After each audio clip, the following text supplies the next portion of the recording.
Movie start होती है और हम एक आइलैंड को देखते हैं जो कि दरअसल कॉन्ग का घर था, जहां कॉन्ग सोकर उठता है और पानी में काफी एंजॉय करता है। वहीं पर हम एक छोटी बच्ची को देखते हैं जिसका नाम जिया था, जो कि ना तो बोल सकती है और ना ही सुन सकती है। जिया और कॉन्ग दोनों ही एक दूसरे के काफी अच्छे फ्रेंड्स हैं और कॉन्ग जिया की कोई बात नहीं टालता, उसकी सारी बातें मानता है। यहाँ पर कॉन्ग काफी गुस्से में होता है। वो एक ट्री को उखेड़कर आसमान की तरफ फेंकता है, जिससे एनर्जी वॉल टूट जाती है। और यहाँ पर हमें पता चलता है कि कॉन्ग को इस टाउन के नीचे रखा गया है, क्योंकि गॉडजिला और कॉन्ग की सदियों पुरानी दुश्मनी थी और साथ ही ये दोनों टाइटन्स एक दूसरे को फील कर सकते थे, तो कहीं ये आपस में ना लड़ पड़े। अब क्योंकि कॉन्ग साइज में बहुत बड़ा हो गया था, तो इसीलिए डिसाइड किया जाता है कि कॉन्ग को यहाँ से कहीं और जगह शिफ्ट कर दिया जाए। इसके बाद हम एक आदमी को देखते हैं जिसका नाम बर्नी था, जो कि एक हैकर था और साथ ही वो एपेक्स साइबरनेटिक्स कंपनी के लिए काम भी किया करता था, जो कि काफी मॉडर्न चीजें बनाया करती थी, लाइक मशीन्स, रोबोट्स, एआई वगैरह। उस हैकर को कंपनी पर शक होता है कि जरूर कंपनी कुछ ऐसा बना रही है जो नहीं बनाना चाहिए। इस बारे में वो अपनी एक ऑनलाइन ऑडियो भी अपलोड करता है। इसके बाद वो कंपनी का सारा डाटा एक पेन ड्राइव में कॉपी कर लेता है। यहाँ उसे ये पता चलता है कि कंपनी एक बहुत बड़े ऑब्जेक्ट को हांगकांग शिफ्ट करने वाली है और तभी वहाँ अलार्म बजने लगता है। ये अलार्म गॉडजिला के आने का था और तभी देखते ही देखते गॉडजिला आ जाता है, जो कि बहुत ज्यादा गुस्से में था और वो सब कुछ डिस्ट्रॉय करता जा रहा था। यहाँ हम देखते हैं कि गॉडजिला के पास एक पावर है जो कि न्यूक्लियर पावर है और वो अपनी न्यूक्लियर पावर का यूज करके पूरी कंपनी को डिस्ट्रॉय कर देता है। इसके बाद ये न्यूज पूरी दुनिया में वायरल हो जाती है कि गॉडजिला आ चुका है और अब वो पहले से काफी चेंज होकर आया है। वो बहुत ज्यादा गुस्से में है और सब कुछ डिस्ट्रॉय करता जा रहा है। इस न्यूज से पूरी दुनिया में अफरा तफरी फैल जाती है। किसी को भी समझ नहीं आ रही थी कि आखिर गॉडजिला सबको क्यों मारता जा रहा है, क्योंकि गॉडजिला तो सबको सेव किया करता था, लोगों की जान बचाया करता था।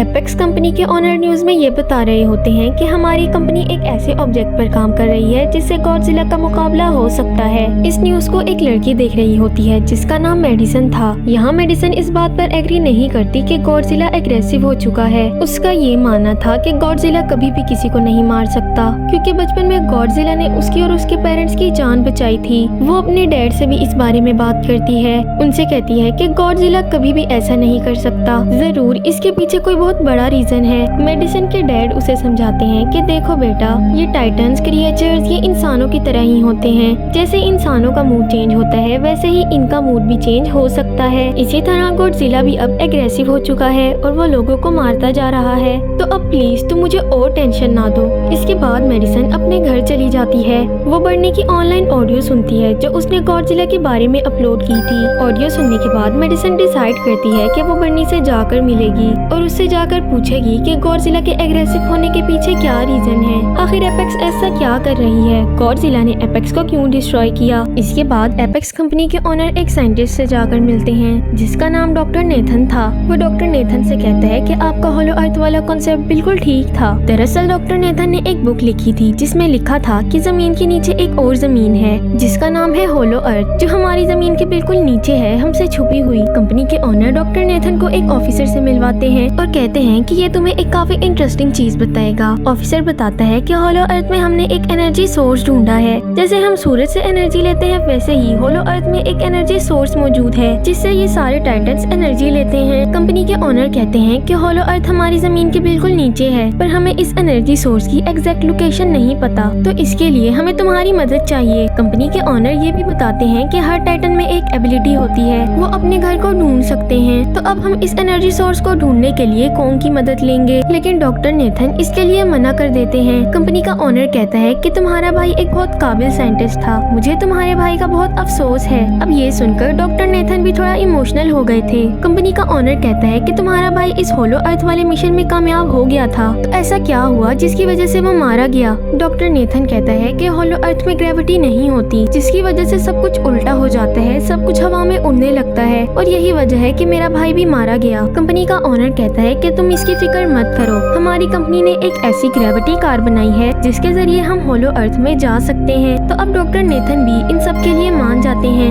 इसके बाद डॉक्टर नेथन डॉक्टर आइलीन से मिलते हैं जो जिया के साथ साथ कॉन्ग की भी देखभाल किया करती थी। डॉक्टर नेथन डॉक्टर आइलीन से कॉन्ग को अपने साथ होलो अर्थ ले जाने के लिए कहते हैं, पर इसके लिए डॉक्टर आइलीन साफ साफ मना कर देती है। डॉक्टर नेथन कहते हैं कॉन्ग का असल घर होलो अर्थ है और अब कॉन्ग साइज में भी तो काफी बड़ा हो गया है, तो अगर वो यहाँ से बाहर निकला तो गॉडजिला उस पर अटैक कर देगा। हमें उसे उसके अपने घर यानी होलो अर्थ में भेज देना चाहिए। होलो अर्थ में कॉन्ग सेफ रहेगा। ये सुनकर डॉक्टर आइलीन मान जाती हैं। इसके बाद कॉन्ग को समंदर के रास्ते से बहुत सारी आर्मी के साथ एक बहुत बड़े शिप में होलो अर्थ की तरफ ले जा रहे होते हैं। ये लोग कॉन्ग को बहुत सारी चेन्स के जरिए बांध कर ले जा रहे होते हैं। जिया कॉन्ग से इशारों में बात करती है। वो डॉक्टर आइलीन से कहती है कि कॉन्ग बहुत ज्यादा गुस्से में है क्योंकि उसे इन चेन से बांधा हुआ है और साथ ही कॉन्ग बहुत ज्यादा सैड है। डॉक्टर आइलीन कहती हैं वो इसलिए क्योंकि ये हमारी बात नहीं समझ रहा, हम इसकी मदद करना चाहते हैं। जिया कहती है कॉन्ग को इन सब पर भरोसा नहीं है। डॉक्टर आइलीन कहती हैं तुम्हें कैसे पता? जिस पर जिया कहती है मुझे कॉन्ग ने खुद बताया है। कॉन्ग को इस तरह इशारों में बातें करता देखकर सब काफी हैरान रह गए थे। आर्मी का लीडर डॉक्टर आइलीन से कहता है कि हमने आपके बताए हुए उन सभी पानी के रास्तों से अवॉइड किया है जिनसे गॉडजिला वाकिफ है, तो क्या अब भी हमें अलर्ट रहना चाहिए? जिस पर डॉक्टर आइलीन कहती हैं कि ये दोनों टाइटन्स एक दूसरे को फील कर सकते हैं और साथ ही इनकी सदियों पुरानी दुश्मनी है। आर्मी का लीडर कहता है कि अगर ये दोनों एक दूसरे के सामने आते हैं तो किसी एक को तो झुकना ही पड़ेगा। जिस पर डॉक्टर आइलीन कहती हैं कि मैंने कॉन्ग पर 10 साल रिसर्च की है, मैं ये बात गारंटी से कह सकती हूँ कि कॉन्ग किसी के सामने नहीं झुकता। फिर हम मेडिसिन को देखते हैं जो अपने एक दोस्त को लेकर उस हैकर यानी बर्नी से मिलने के लिए जाती है। बर्नी उन्हें बताता है कि दरअसल कंपनी एक बहुत बड़ी चीज बना रही है जिसे वो लोग हांगकांग शिफ्ट कर रहे हैं। अब क्योंकि ये बात गॉडजिला को पसंद नहीं आई इसलिए उसने कंपनी को डिस्ट्रॉय कर दिया। इसके बाद हम देखते हैं कि कॉन्ग वाले शिप में अलार्म बजने लगता है। जिया डॉक्टर आइलीन को आकर बताती है कि गॉडजिला आ रहा है। डॉक्टर आइलीन आर्मी के लीडर से पूछती है कि क्या तुमने शिप की डायरेक्शन चेंज की है? जिस पर लीडर कहता है नहीं, हम आपके बताए हुए रास्ते पर ही चल रहे हैं। डॉक्टर नेथन कहते हैं लगता है ये हमारे लिए ही आ रहा है। जिस पर डॉक्टर आइलीन कहती है नहीं, ये हमारे लिए नहीं आ रहा। तभी एपेक्स प्रोजेक्ट की हेड कहती है कि अगर ये इस बंदर के लिए आ रहा है तो इसे उठाकर नीचे फेंक दो। जिस पर डॉक्टर आइलीन कहती हैं तुम्हें ना उठाकर फेंक दें। डॉक्टर आइलीन कहती है कि कॉन्ग की चेन्स खोल दो।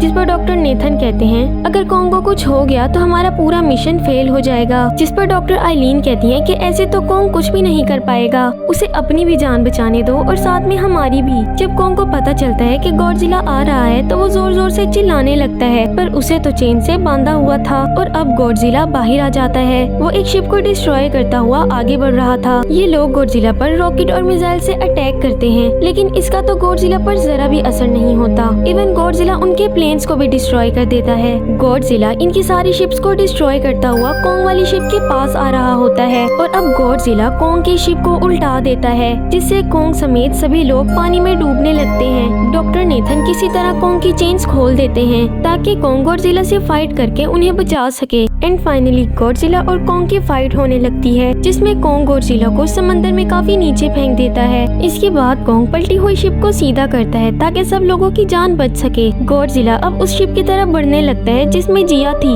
ये देखकर कॉन्ग एक शिप से दूसरी शिप की तरफ जंप करते हुए उस शिप तक पहुंच जाता है जिसमें जिया थी और अब कॉन्ग गॉडजिला को गुस्से में बहुत जोर का पंच मारता है जिससे गॉडजिला भी कॉन्ग के मुंह पर रख के थप्पड़ मारता है जिससे तो कॉन्ग पानी में गिर जाता है। कॉन्ग दोबारा उठ के गॉडजिला को पंच मार के उसे पानी में फेंक देता है जिससे तो गॉडजिला को अब बहुत ज्यादा गुस्सा आ गया था और अब वो कॉन्ग पर अपनी न्यूक्लियर पावर से अटैक करता है, मगर कॉन्ग सही वक्त पर अपनी जान बचाते हुए पानी में छलांग लगा लेता है। गॉडजिला की न्यूक्लियर पावर की लाइट हर तरफ फैल जाती है जिसे देखकर सब काफी हैरान रह गए थे और सभी को इस बात का अंदाजा हो गया था कि गॉडजिला कितना ज्यादा पावरफुल है। ये दोनों अब समंदर में ही फाइट करने लगते हैं। गॉडजिला कॉन्ग को समंदर की गहराइयों में लेके जाने लगता है। अब गॉडजिला तो पानी में सांस ले सकता था जबकि कॉन्ग पानी में सांस नहीं ले सकता था। तो जैसे जैसे गॉडजिला कॉन्ग को समंदर की गहराइयों में लेकर जा रहा था कॉन्ग के लिए सांस लेना भी बहुत ज्यादा मुश्किल होता जा रहा था। डॉक्टर आइलीन कहती है हमें जल्द से जल्द कॉन्ग को बचाना होगा वरना गॉडजिला उसे मार देगा। ये लोग बहुत सारे बॉम्ब्स के जरिए समंदर में ब्लास्ट करते हैं जिससे कॉन्ग अपनी जान बचाने के लिए पानी से बाहर आ जाता है। कॉन्ग सांस लेता है और वहीं शिप पर लेट जाता है। कॉन्ग अब बहुत ज्यादा इंजर्ड हो गया था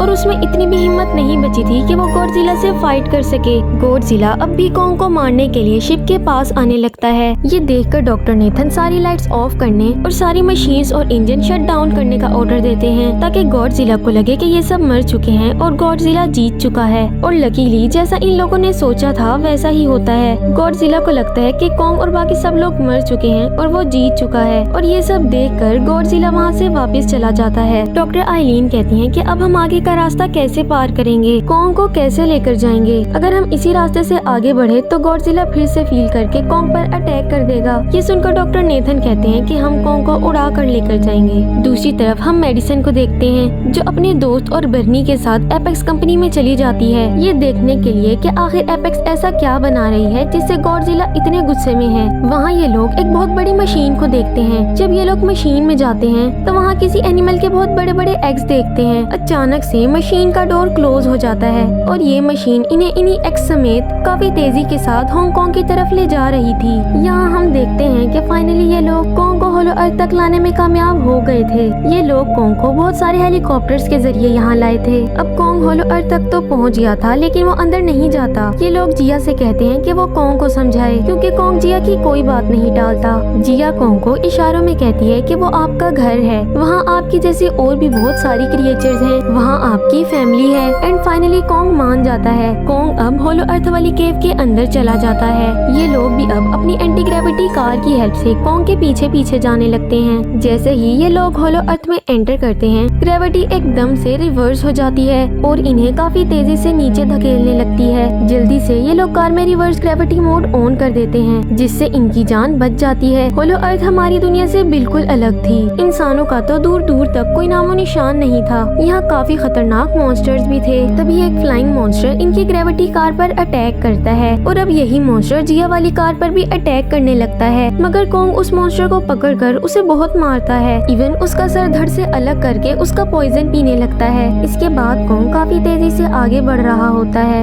ये लोग भी कॉन्ग के पीछे पीछे आगे बढ़ रहे होते हैं। हम देखते हैं कि होलो अर्थ में ग्रेविटी ना होने की वजह से सभी पत्थर हवा में उड़ रहे थे। दूसरी तरफ मेडिसन और उसके साथी हांगकांग पहुंच जाते हैं जहां उन्हें कंपनी के सीक्रेट ऑब्जेक्ट के बारे में पता चलता है। गॉडजिला को मारने के लिए इस कंपनी ने एक मैकेनिकल गॉडजिला बनाया है जिसे कंट्रोल करने वाला वही ऑफिसर था जिसे कंपनी के ओनर ने स्टार्ट में डॉक्टर नेथन से मिलवाया था। मैकेनिकल गॉडजिला की पावर्स को चेक करने के लिए ये लोग वहाँ पर एक स्कल क्रॉलर को छोड़ते हैं जिससे मैकेनिकल गॉडजिला अपनी पावर्स का यूज करके बड़ी आसानी से उसे मार देता है। पर इसके बाद मैकेनिकल गॉडजिला ऑफ हो जाता है। दरअसल मैकेनिकल गॉडजिला को चार्ज करने के लिए जो पावर चाहिए थी वो सिर्फ होलो अर्थ में ही थी। यही वजह थी जिसके लिए कंपनी के ओनर को होलो अर्थ से वो न्यूक्लियर पावर चाहिए थी जिसके लिए उसने डॉक्टर नेथन से डील भी की थी। इसके बाद हम देखते हैं कि मैकेनिकल गॉडजिला एक्टिवेट हो रहा है। मैकेनिकल गॉडजिला के एक्टिवेट होते ही गॉडजिला उसे फील कर लेता है और अब गॉडजिला हांगकांग जहां मैकेनिकल गॉडजिला है उस तरफ जाने लगता है। होलो अर्थ में जो एनर्जी सोर्स मौजूद थी वो एक पहाड़ के अंदर थी। कॉन्ग इस पहाड़ के पास जाता है और इसके डोर को ओपन कर देता है। कॉन्ग जोर से दौड़ता है। वहाँ कॉन्ग को एक एक्स भी मिलती है जो असल में गॉडजिला की बॉडी से बनाई गई थी और ये एक्स बहुत ज्यादा पावरफुल थी। कॉन्ग इस एक्स को लेकर एक जगह पर बैठ जाता है और यहाँ कॉन्ग बिल्कुल किसी किंग की तरह लग रहा था। दूसरी तरफ गॉडजिला हांगकांग पहुँच जाता है और अब वो मैकेनिकल गॉडजिला की तरफ बढ़ने लगता है। सभी लोग उससे डरकर अपनी जान बचाकर भागने लगते हैं और यहाँ अब कॉन्ग को एनर्जी सोर्स भी मिल जाती है और साथ में कॉन्ग को ये भी पता चलता है कि वो इस एनर्जी सोर्स के जरिए अपनी एक्स को भी चार्ज कर सकता है और चार्ज होने के बाद तो ये एक्स और भी ज्यादा पावरफुल हो जाती है। तो कॉन्ग अब इस एक्स को चार्ज करने लगता है। कंपनी के ओनर की बेटी इस एनर्जी सोर्स का सैंपल अपने हांगकांग वाली बेस में भेज देती है ताकि वो लोग मैकेनिकल गॉडजिला को दोबारा एक्टिवेट कर सके। अब हालांकि डॉक्टर आइलीन उसे ऐसा करने से मना कर रही थी मगर वो लड़की डॉक्टर आइलीन की कोई बात नहीं मानती और सैंपल भेज देती है। गॉडजिला को भी पता चल जाता है कि होलो अर्थ में कोई आया है। गॉडजिला अपनी न्यूक्लियर पावर को जमीन पर मारता है जिससे वो न्यूक्लियर पावर जमीन को चीरती हुई कॉन्ग के पास चली जाती है। इसके बाद उस पहाड़ से बड़े बड़े पत्थर गिरने लगते हैं। वो जगह डिस्ट्रॉय होने लगती है। ये देखकर कंपनी के ओनर की बेटी वहाँ से भागने लगती है पर कॉन्ग उसकी कार को डिस्ट्रॉय कर देता है। कॉन्ग एक्स लेकर गॉडजिला से फाइट करने के लिए तैयार हो जाता है क्योंकि इस न्यूक्लियर पावर के जरिए गॉडजिला ने कॉन्ग को फाइट करने के लिए चैलेंज किया था। इसके बाद कॉन्ग गॉडजिला के बनाए हुए रास्ते से हांगकांग आ जाता है। कॉन्ग के पीछे पीछे डॉक्टर आइलीन, जिया और डॉक्टर नेथन भी एंटी ग्रेविटी कार में बैठकर हांगकांग आ जाते हैं। कॉन्ग गॉडजिला पर अपनी एक्स से अटैक करता है लेकिन बाय मिस्टेक उसकी एक्स एक बिल्डिंग में फंस जाती है। मौके का फायदा उठाकर गॉडजिला कॉन्ग को नीचे फेंक देता है और यहाँ इनकी काफी खतरनाक फाइट होती है। गॉडजिला अपनी न्यूक्लियर पावर का यूज करके बार बार कॉन्ग पर अटैक कर रहा था पर कॉन्ग किसी तरह हर बार उसके अटैक से बचता जा रहा था। इसके बाद कॉन्ग गॉडजिला को अपनी एक्स से मारता है जिससे तो गॉडजिला बहुत ज्यादा गुस्से में आ गया था और अब वो अपनी न्यूक्लियर पावर का यूज करके करके कोंग को बहुत दूर फेंक देता है। गॉडजिला अपनी न्यूक्लियर पावर से कोंग को बस मारने ही वाला होता है कि कोंग अपनी एक्स से गॉडजिला के इस अटैक को रोक लेता है। काफी देर तक इनकी इसी तरह से फाइट चलती रहती है, पर क्योंकि गॉडजिला बहुत ज्यादा पावरफुल था, वो अपनी पावर का यूज करके कोंग को बहुत दूर फेंकता है, जिससे कोंग बहुत ज्यादा इंजर्ड हो गया था। गॉडजिला कोंग की चेस्ट पर अपना पाँव रखकर जोर जोर से ढाड़ने लगता है, और अब क्योंकि कोंग भी हार मानने वालों में से नहीं था, कोंग भी गॉडजिला की तरफ गुस्से से देखने लगता है और जोर जोर से धाड़ना शुरू कर देता है। लेकिन अजीब बात ये थी कि यहाँ पर गॉडजिला कोंग को कुछ नहीं कहता, वो चुपचाप वहाँ से वापस चला जाता है। कंपनी को एनर्जी सोर्स मिल जाता है और ये लोग मैकेनिकल गॉडजिला को एक्टिवेट कर देते हैं, मगर एनर्जी बहुत ज्यादा होने की वजह से मैकेनिकल गॉडजिला कंट्रोल से बाहर हो जाता है। वो ऑफिसर को मारकर सारा कंट्रोल खुद ले लेता है। के बाद वो कंपनी के ओनर को भी मार देता है। हम देखते हैं कि मैकेनिकल गॉडजिला तो गॉडजिला से भी ज्यादा पावरफुल है और साइज में भी काफी बड़ा है। मैकेनिकल गॉडजिला दीवार को तोड़ते हुए बाहर आ जाता है। गॉडजिला जैसे ही उसे देखता है तो उससे फाइट करने के लिए आगे बढ़ता है और अब इन दोनों के बीच काफी जबरदस्त फाइट होती है। मैकेनिकल गॉडजिला रियल गॉडजिला पर मिसाइल्स के थ्रू अटैक करता है और रियल गॉडजिला को मारकर नीचे फेंक देता है। मैकेनिकल गॉडजिला बहुत ज्यादा पावरफुल था, इसलिए रियल गॉडजिला हारता हुआ दिखाई दे रहा था। मेडिसन और उसके फ्रेंड मैकेनिकल गॉडजिला की पावर्स को ऑफ करने की कोशिश करते हैं, मगर सभी मशीन्स पर पासवर्ड लगे हुए थे। दूसरी तरफ कोंग को दिखाया जाता है, जो गॉडजिला से फाइट के बाद काफी इंजर्ड हो गया था। जिया कोंग की हार्ट बीट फील करती है। वो डॉक्टर आइलीन को बताती है कि कोंग की heart beat Aahista Aahista slow होती जा रही है, वो ऑलमोस्ट मरने वाला है। ये देखकर डॉक्टर नेथन कहते हैं कि हमें कोंग को एक बहुत बड़ा शॉक देना होगा। इसके बाद ये लोग उसी एंटी ग्रेविटी कार की हेल्प से कोंग को बहुत बड़ा इलेक्ट्रिक शॉक देते हैं, जिससे कोंग को झटका लगता है और वो उठ खड़ा होता है। जिया कोंग को समझाती है कि गॉडजिला हमारा दुश्मन नहीं है, गॉडजिला तो हमारा फ्रेंड है, असली दुश्मन मैकेनिकल गॉडजिला है, तुम्हें गॉडजिला की हेल्प करनी चाहिए। कोंग को भी जिया की बात समझ आ जाती है। मैकेनिकल गॉडजिला अपनी पावर से गॉडजिला को बस मारने ही वाला होता है कि सही वक्त पर आकर कोंग उसे बचा लेता है। गॉडजिला को भी समझ आ जाती है कि उसे और कोंग को मिलकर लड़ना होगा, मगर मैकेनिकल गॉडजिला इतना ज्यादा पावरफुल था कि वो इन दोनों पर भारी पड़ता जा रहा था। कोंग को अपनी एक्स नजर आती है, मगर वो चार्ज नहीं होती, मगर फिर भी कोंग अपनी एक्स से मैकेनिकल गॉडजिला पर अटैक करता है। मैकेनिकल गॉडजिला कोंग को बहुत मारता है और वो उसे बस मारने ही वाला होता है कि कोंग उसे रोक लेता है। मशीन्स में ज्यादा बार पासवर्ड ट्राई करने की वजह से सभी मशीन्स में लॉक लग जाता है। ये देखकर मेडिसन और उसके फ्रेंड्स को कुछ समझ नहीं आ रही होती कि वो क्या करें। मेडिसन के दोस्त को एक आइडिया आता है और अब वो पानी मशीन्स पर फेंक देता है, जिससे होता ये है कि मैकेनिकल गॉडजिला थोड़ी देर के लिए डीएक्टिवेट हो जाता है और इस बात का फायदा उठाकर गॉडजिला एक्स को चार्ज कर देता है। कोंग एक्स से मैकेनिकल गॉडजिला को बहुत मारता है, वो उसके हाथ पांव तोड़ देता है और एंड में उसका सर भी बॉडी से अलग कर देता है। अब क्योंकि मैकेनिकल गॉडजिला डिस्ट्रॉय हो गया था तो सब कुछ नॉर्मल हो जाता है, मगर फिर अचानक से गॉडजिला खड़ा हो जाता है। कोंग भी अब उससे फाइट करने के लिए रेडी हो जाता है। कोंग जानता था कि ये एक्स गॉडजिला की है, इसलिए वो एक्स को नीचे फेंक देता है और क्योंकि कोंग ने गॉडजिला की हेल्प की थी तो ये देखकर गॉडजिला उससे नहीं लड़ता और समंदर में वापस चला जाता है। कोंग को भी अब समझ आ गई थी कि होलो अर्थ ही उसका असल घर है। वो जिया को गुड बाय करके हमेशा हमेशा के लिए होलो अर्थ में चला जाता है और यहीं पर ही हमारी मूवी की एंडिंग हो जाती है। अगर आपको मूवी अच्छी लगी हो तो लाइक कर दें और साथ ही चैनल को भी सब्सक्राइब कर दें ताकि इसी तरह से अमेजिंग स्टोरीज आप तक पहुंच सके। तो मिलते हैं नेक्स्ट वीडियो में, तब तक के लिए अल्लाह हाफ़िज़।